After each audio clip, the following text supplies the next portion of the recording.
I was once talking with a yogi and she told me that in any spiritual discipline or spiritual practice, there are 3 keys if you want to be absolutely impeccable and consistent at it. And the 3 keys are, number 1, start now. Number 2, don't stop. Number 3, no guilt. Now, oftentimes when I share this with Muslims and with a lot of my clients, they're like, okay, I get 1 and 2, but what do you mean no guilt? What's that? Break that down for me. Isn't it good that I feel guilty if I miss a prayer? And I'm like, well, has it helped you pray more? So let me explain how this works. Guilt, so look, a prayer, one of the 5 daily prayers, is a massive life upgrade. When you miss a prayer, you miss out on a massive life upgrade, right? It's like, okay, you didn't get that life upgrade that time, right? There are 5 opportunities to get a massive life upgrade every day, but if you miss one, you miss one. Okay, so maybe you have a bit of FOMO, fear of missing out, but you missed out on a great upgrade. Got it. But guilt is actually a life downgrade. It actually is a negative state of mind. Now, if you decide you're going to be guilty every time you miss a prayer, and I know that sometimes we are, sure, sometimes you miss a prayer and you feel guilty, but sometimes you miss a prayer and you don't feel guilty. Oh no, Mamoon, I feel guilty every single time I miss a prayer. Really? Some people say that and it's literally been years since they prayed. And I'm like, hold on a second, so what, you've been guilty for years? No, there are times where you forget and you don't even feel guilty. Now, let's look at it the other way around. There are people who pray 5 times a day and never feel guilty. And there are people who pray 5 times a day and still feel guilty. Not why? Well, maybe for different subtle reasons. Maybe they feel like they didn't do good enough in their prayer, or they didn't pray extra, or whatever. Now, the point I'm making here is guilt is a really bad criteria to tell you whether you're doing well or not.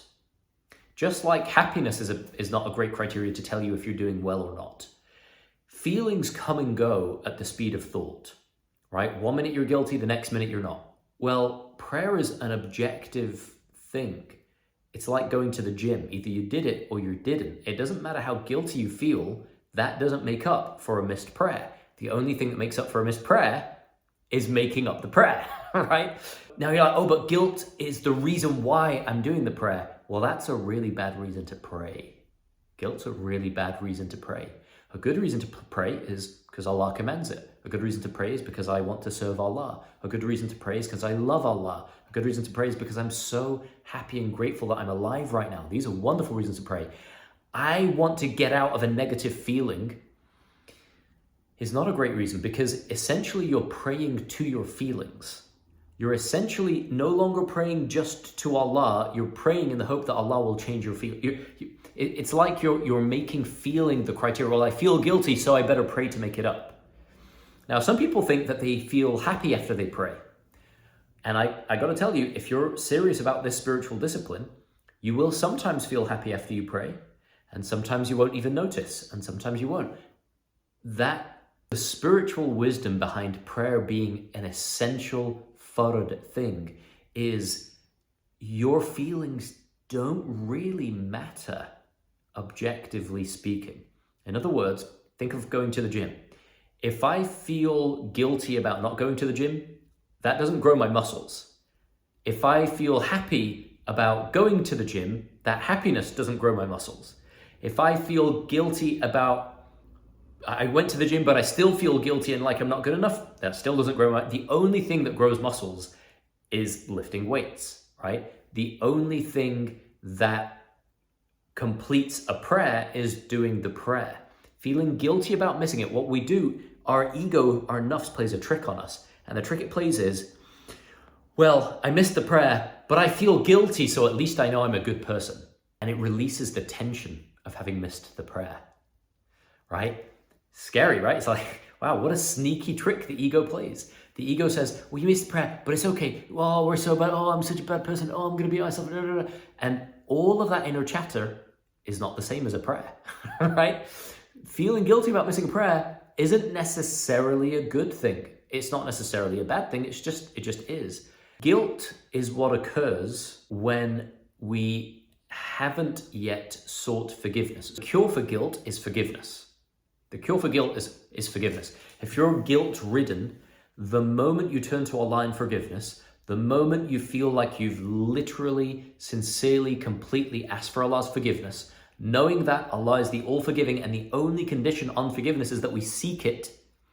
In Islamic spirituality, the only condition on being forgiven is that you ask Allah for forgiveness. Knowing that's the case, the moment you truly, sincerely ask Allah for forgiveness, you're forgiven and guilt goes away. Now, the point I'm making is you can be full of guilt and not pray, and you can have no guilt and not pray. And you can be full of guilt and pray 5 times a day, and you can be full of guilt and not pray 5 times a day. In other words, the guilt itself doesn't improve your prayers. Quite the contrary. Oftentimes it acts as a release valve that kind of lets you off the hook. Oh, at least I feel guilty. So therefore it's okay that I haven't prayed. You would never say it out loud that way, but that's kind of what's happening unconsciously. My recommendation to you is take your spiritual discipline the way a soldier would or the way a professional would. It's like, okay, my goal is to pray 5 times a day. I'm going to do my best. I'm going to use some of these techniques that you've learned in the previous videos. Don't let guilt be a factor. Don't let self-sabotage, beating yourself up. This is all a lower level of the nafs, right?